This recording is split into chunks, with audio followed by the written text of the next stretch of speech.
আসসালামু আলাইকুম।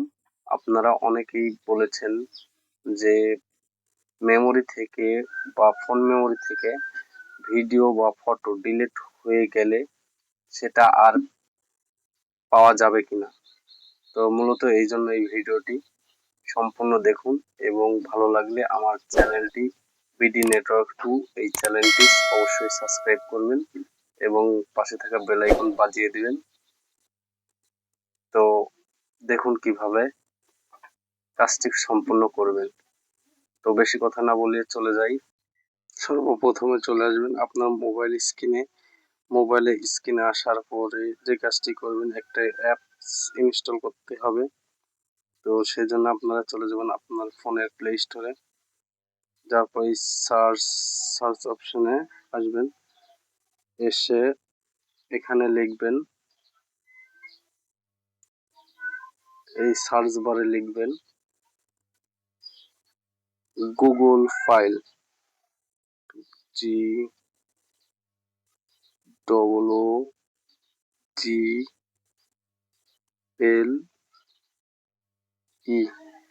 Google file, একটু স্পেস দিবেন, দিয়ে লিখবেন file, FILE file, Google file লিখে সার্চ দিবেন।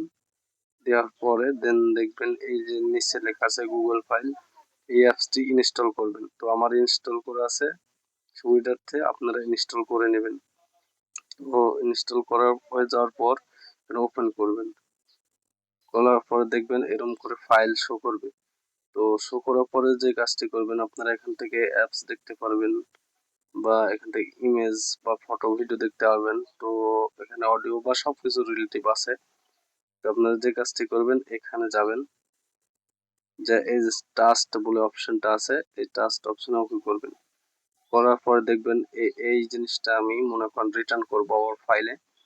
তো দেখুন এখানে রিটার্ন বলে অপশনটি আছে, রিটার্ন অপশনে টিপ দিবেন, বাস রিটার্ন টু ফাইল এখানে ওকে করবেন।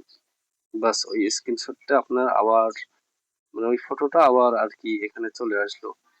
তো এই দেখুন মূলত এই হলো ভিডিও। তো সবাই ভালো থাকবেন, আর যদি আমার সাবজেক্টটা আপনাকে ভালো লেগে থাকে অবশ্যই আপনারা লাইক, শেয়ার, কমেন্ট, সাবস্ক্রাইব করবেন। অসংখ্য ধন্যবাদ।